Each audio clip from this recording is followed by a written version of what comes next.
Assalamualaikum warahmatullahi wabarakatuh. Berjumpa lagi dengan saya mata kuliah etika bisnis. Pada hari ini kita akan membahas tentang tanggung jawab sosial perusahaan atau corporate social responsibility. Semoga kalian semua dalam keadaan sehat walafiat dan dalam lindungan Allah Subhanahu wa taala. Amin.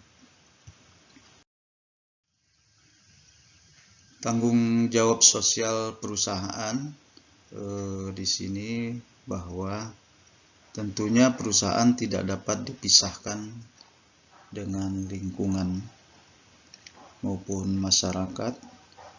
Dalam hal ini perusahaan perlu memperhatikan aspek-aspek apa yang harus dipenuhi untuk menjamin hubungan baik dengan lingkungannya.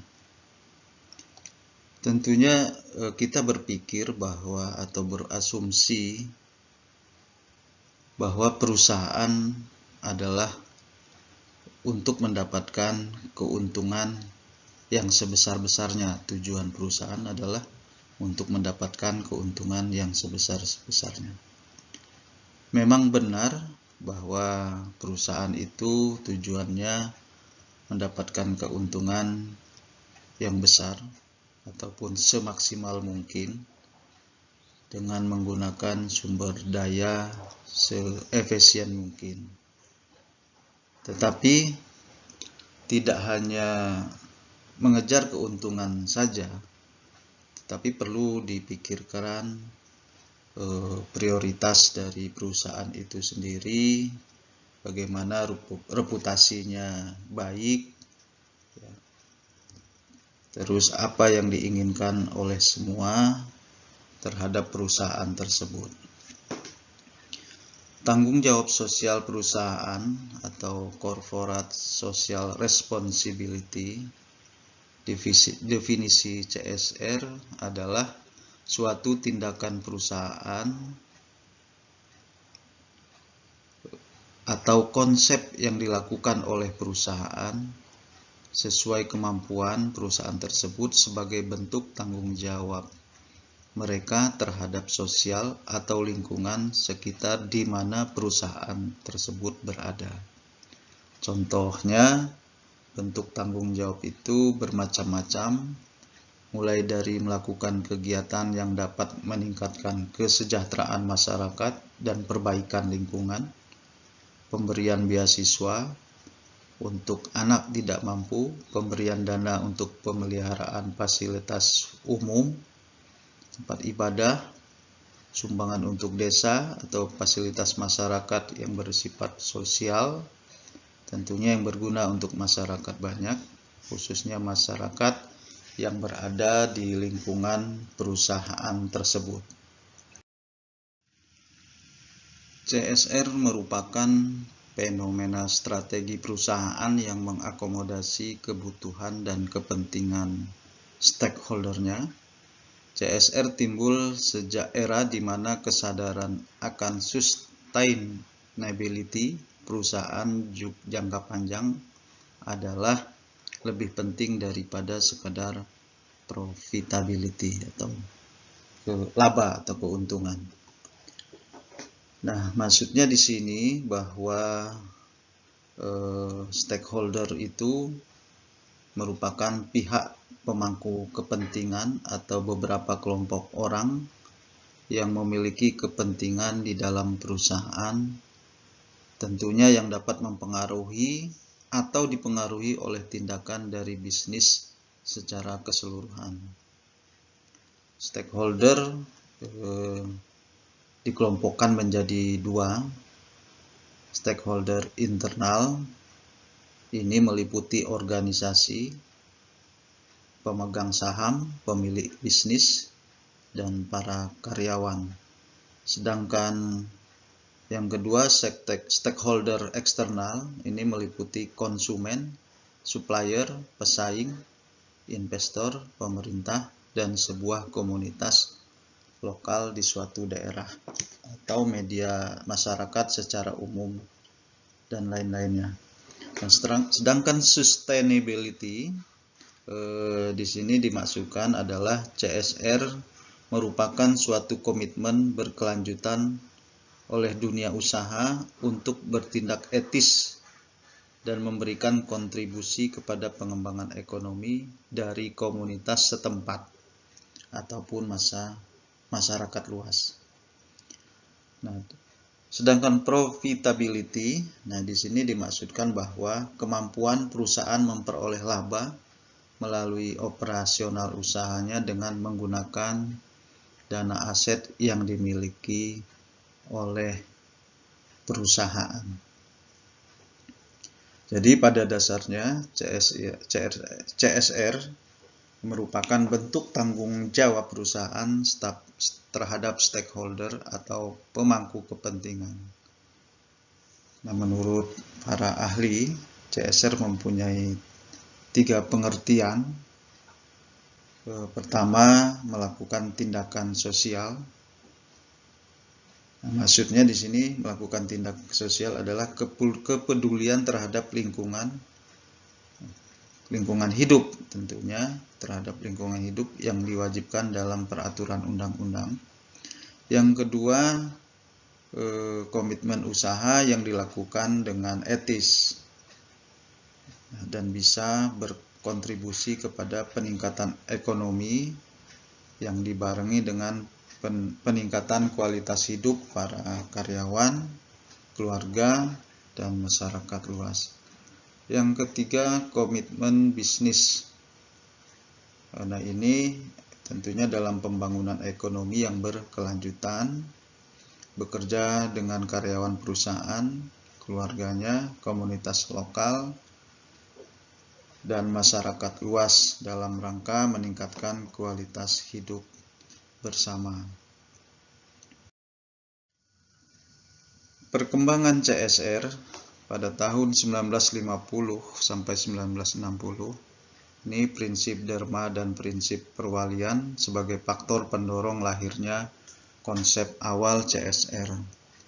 Ini oleh Steiner dan Steiner memandang rumusan Bowen tentang tanggung jawab sosial yang dilakukan oleh pelaku bisnis sebagai kelanjutan dan pelaksanaan berbagai kegiatan Dharma atau charity sebagai bentuk kepedulian manusia terhadap sesama manusia atau filantropi yang banyak dilakukan oleh pengusaha ternama. Perkembangan periode tahun 1960 sampai 1970, pengaruh konsep stakeholder management terhadap perkembangan konsep CSR.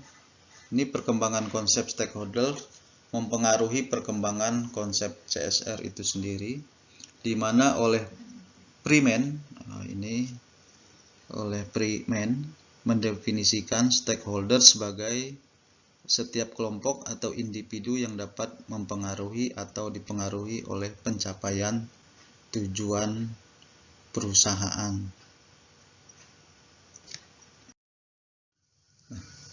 Tahun 1980, ini periode 1980 sampai sekarang, prinsip pelaksanaan CSR yang baru adalah doing well and doing good. Nah, ini menurut Kotler dan Lee. Pendekatan baru ini memandang CSR sebagai bagian dari strategi perusahaan, di mana bila diaplikasikan dengan tepat dapat menunjang isu-isu yang didukung perusahaan sehingga bisa memberi dampak positif untuk bisnis secara keseluruhan.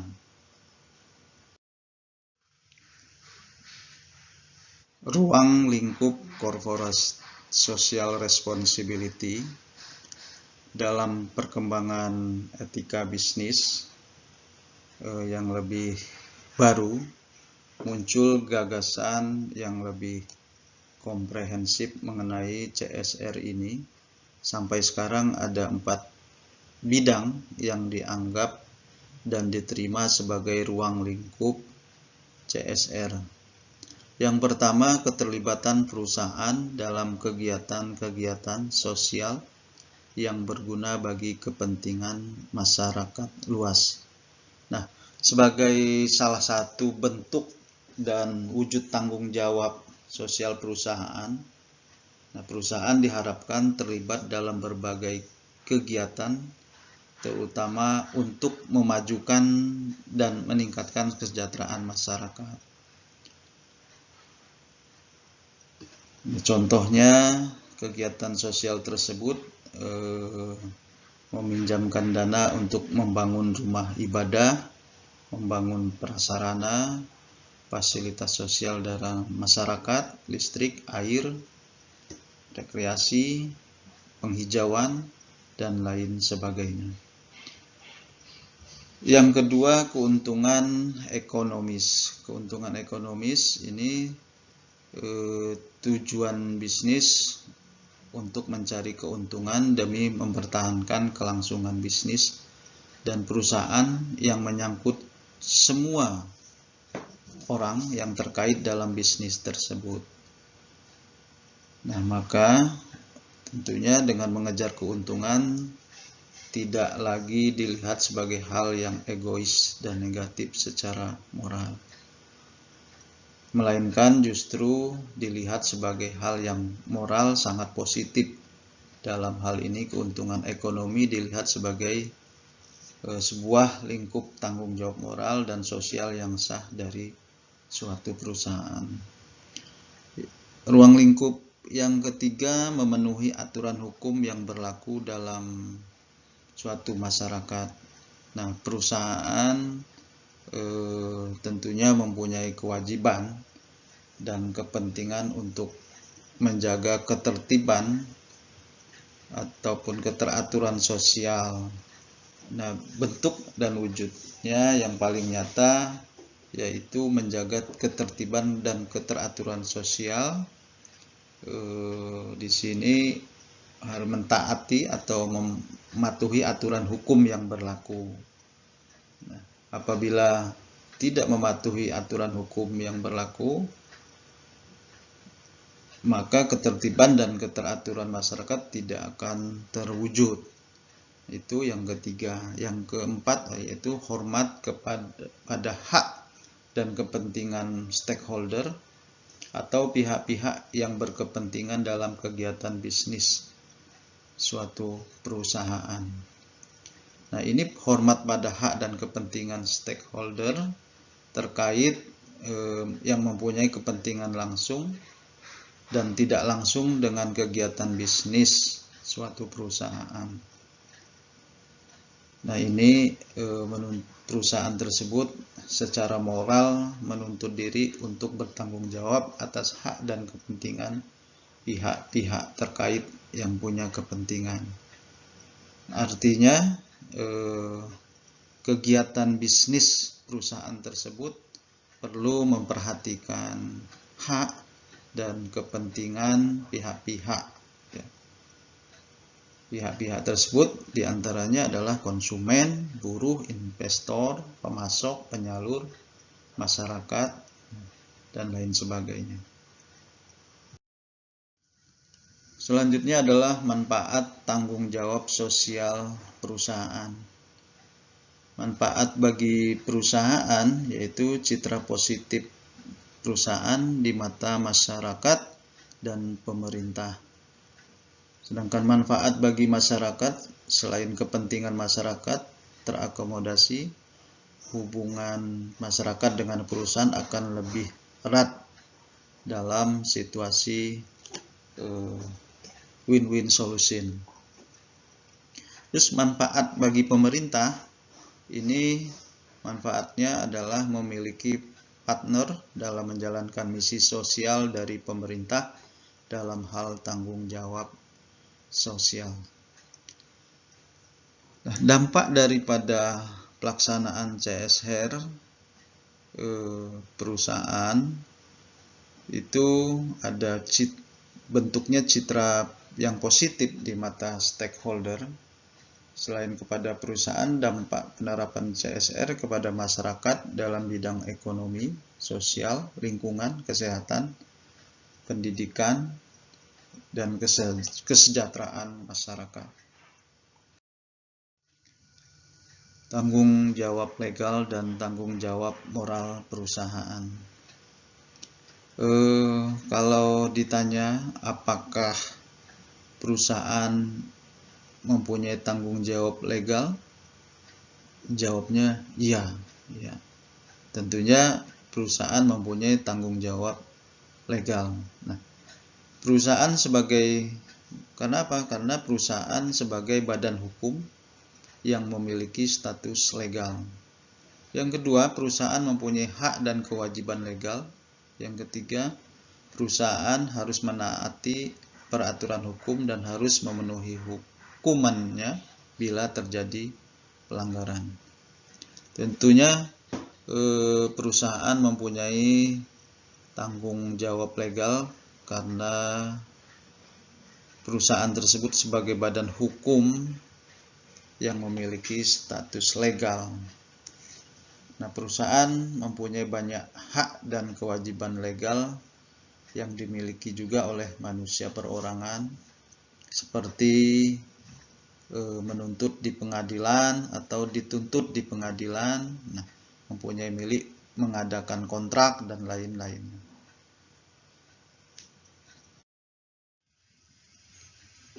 Apakah CSR mempunyai tanggung jawab moral perusahaan? Supaya mempunyai status moral perusahaan, perlu berstatus moral, atau dengan kata lain perlu merupakan pelaku moral. Pelaku moral bisa melakukan perbuatan yang diberi kualifikasi etis dan tidak etis. Nah, perusahaan perlu berstatus moral, ini merupakan pelaku moral. Nah, bisa melakukan perbuatan etis atau tidak etis. Apakah perusahaan merupakan pelaku moral atau tidak adalah masalah yang sulit untuk dipecahkan dan masih diperdebatkan. Nah, seandainya perusahaan terlepas dari orang-orang yang bekerja di dalamnya, ini tidak merupakan pelaku moral dan karena itu tidak bisa memikul tanggung jawab moral. Namun, pemimpin perusahaan tetap pelaku moral dan harus memikul tanggung jawab moral atas keputusan yang diambilnya. Pandangan Milton Friedman tentang tanggung jawab sosial perusahaan, yang dimaksud di sini adalah tanggung jawab moral perusahaan terhadap masyarakat. Tanggung jawab moral perusahaan bisa diarahkan kepada banyak hal, yaitu kepada diri sendiri, kepada para karyawan, kepada perusahaan, dan lain sebagainya. Yang paling disoroti adalah tanggung jawab moral terhadap masyarakat dalam kegiatan perusahaan tersebut. Tanggung jawab perusahaan adalah meningkatkan keuntungan semaksimal mungkin.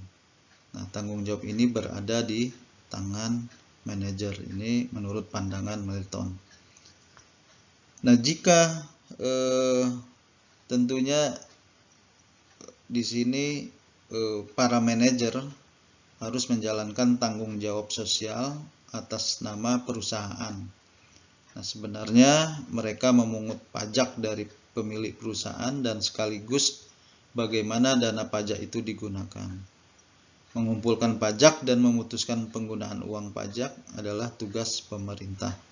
Jadi, dengan mempraktekkan tanggung jawab sosial, para manajer telah menyalahgunakan posisi mereka. Nah, pelaksanaannya tentunya harus sesuai dengan aturan-aturan main yang berlaku di masyarakat, baik dari segi hukum maupun dari segi kebiasaan etis. Sudut pandang CSR menurut para ahli. Nah, CSR sebagai kewajiban sosial. Nah, maksudnya di sini dikemukakan oleh Bowen mendefinisikan CSR sebagai kewajiban bagi pengusaha untuk menjalankan kebijakan, membuat keputusan, atau mengikuti segala aturan yang sejalan dengan tujuan dan nilai-nilai yang dikehendaki oleh masyarakat. Nah, di sini tujuannya adalah meningkatkan kualitas kehidupan semuanya. Itu baik para pemilik dan pegawai yang bekerja di perusahaan tersebut. Yang kedua, CSR sebagai kewajiban terhadap pemangku kepentingan. Nah, sejak pertengahan tahun 90,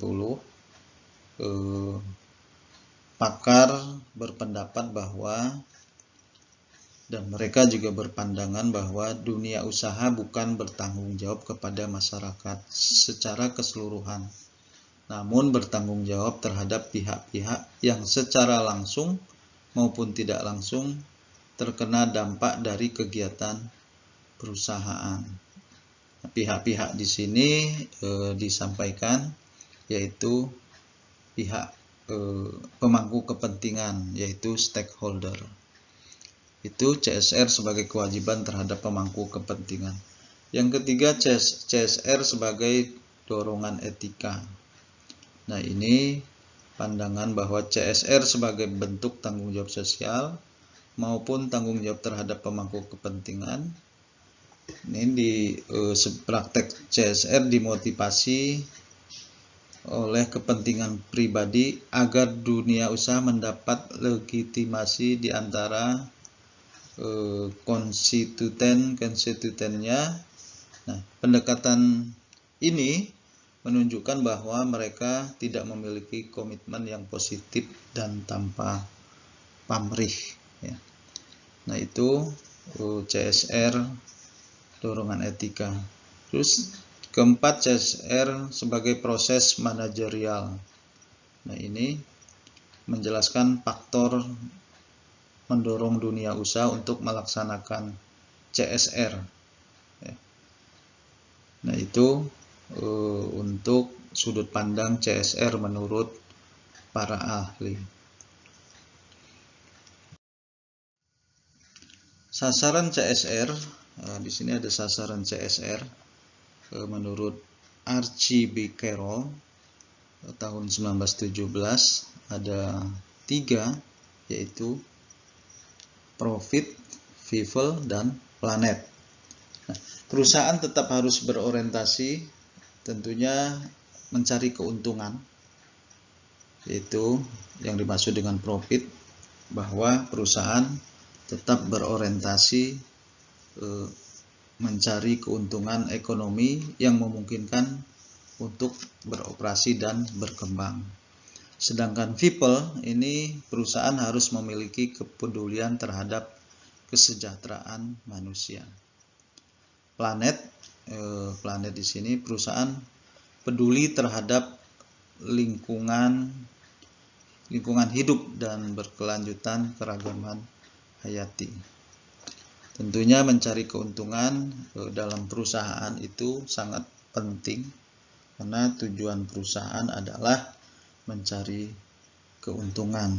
Nah, tetapi tidak harus melepaskan diri dari hal-hal yang lain selain keuntungan.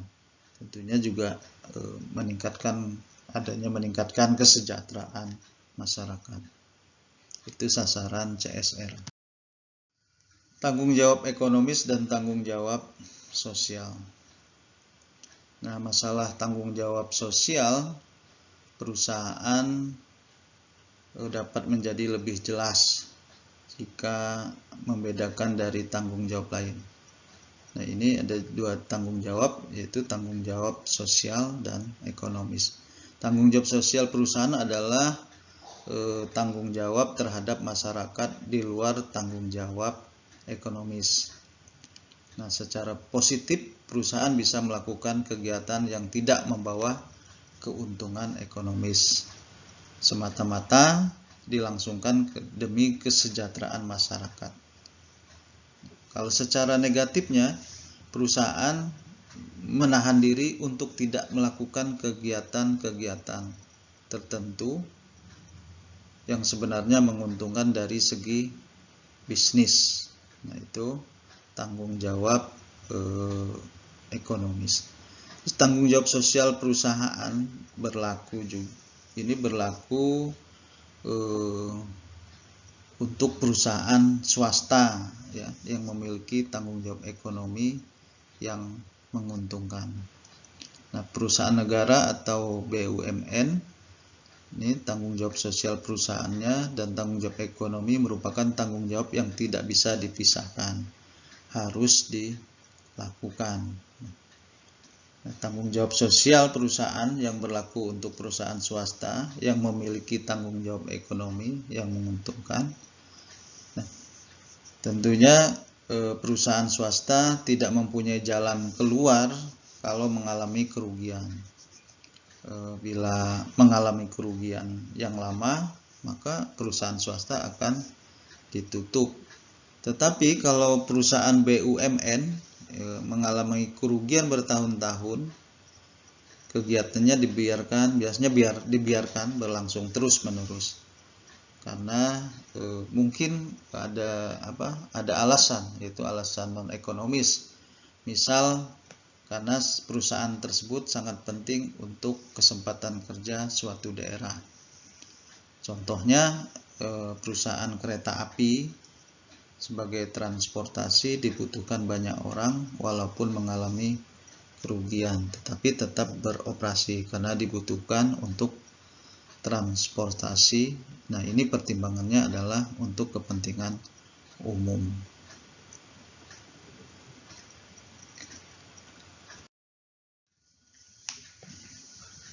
Nah, ini yang tadi saya jelaskan, pelaksanaan tanggung jawab sosial perusahaan secara positif dan negatif, ya. Ada contohnya. Terus ada kinerja sosial. Kinerja sosial perusahaan ini merupakan kemampuan perusahaan untuk menghasilkan karya amal atau sosial bagi masyarakat. Nah, yang kedua, kinerja sosial perusahaan tidak bisa dikategorikan sebagai pelaksanaan tanggung jawab sosial perusahaan. Nah, upaya daripada kinerja sosial perusahaan ini tidak patut dikategorikan sebagai pelaksanaan tanggung jawab sosial perusahaan dalam arti positif. Alasan kinerja sosial tidak pernah dilakukan tanpa pamrih. Nah, tujuan daripada kinerja sosial adalah mengamankan perolehan untung. Nah, dalam bahasa Inggrisnya dirumuskan, yaitu tujuan kinerja sosial adalah doing well by doing good. Nah, lebih maju dengan berbuat baik. Contoh perilaku dari perusahaan farmasi Med mudah dapat ditempatkan dalam konteks kinerja sosial. Ini contohnya.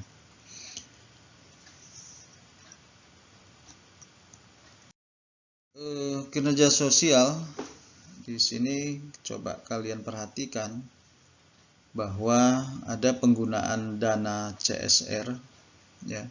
Bahwa CSR itu dana yang digunakan adalah hasil dari keuntungan perusahaan.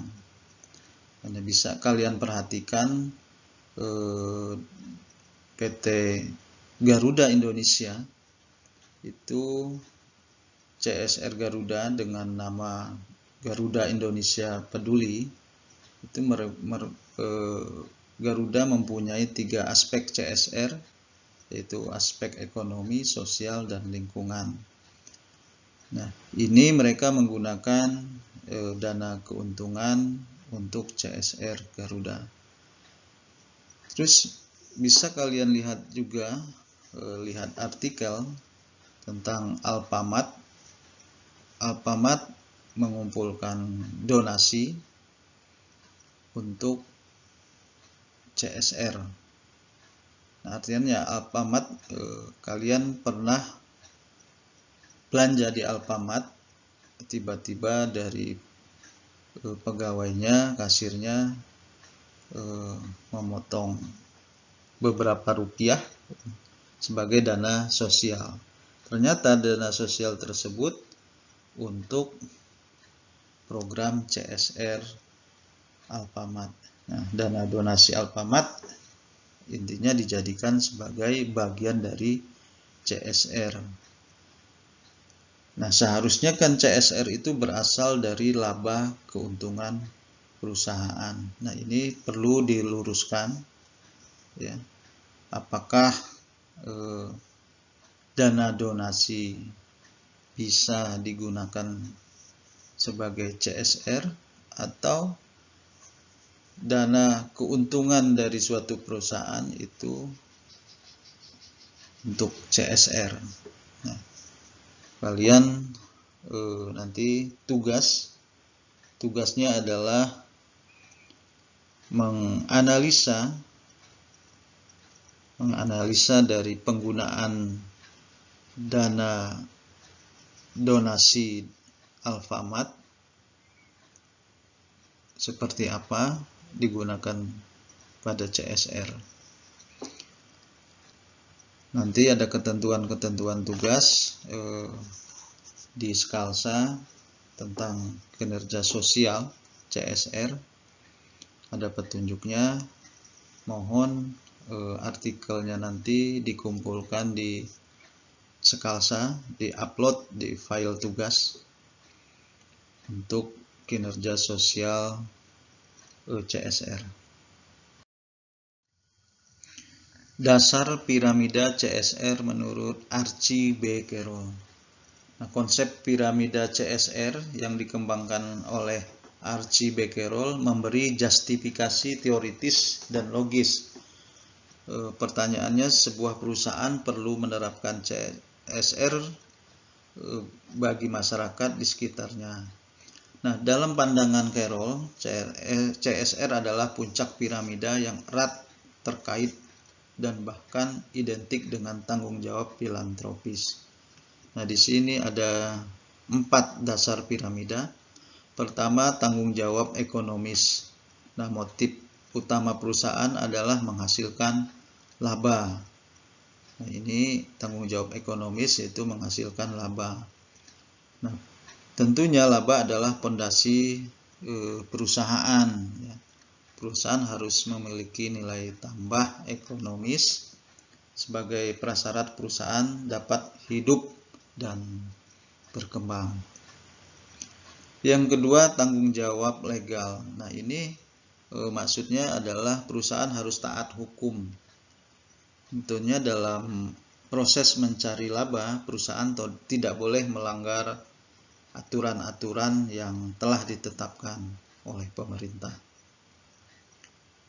Dalam prakteknya banyak masalah yang timbul dalam hubungan perusahaan dengan hukum. Yang ketiga, tanggung jawab etis. Nah, ini tanggung jawab etis, perusahaan memiliki kewajiban untuk menjalankan praktek bisnis yang baik, adil dan fair. Nah, ini menerapkan norma-norma masyarakat, ya, sebagai rujukan bagi perilaku organisasi. Yang keempat adalah tanggung jawab filantropis. Tanggung jawab filantropis ini selain perusahaan harus memperoleh laba, taat hukum, dan berperilaku etis, yaitu, nah, perusahaan di sini dituntut agar dapat memberi kontribusi yang dapat dirasakan langsung oleh masyarakat. Tujuannya adalah untuk meningkatkan kualitas kehidupan semua, baik itu pemilik maupun pegawai yang bekerja di perusahaan. Ya, nah itu tanggung jawab filantropis. Nah, itu yang dapat kami sampaikan tentang CSR, Corporate Social Responsibility, atau tanggung jawab sosial perusahaan. Semoga dapat bermanfaat. Saya tutup dengan alhamdulillah. Wassalamualaikum warahmatullahi wabarakatuh.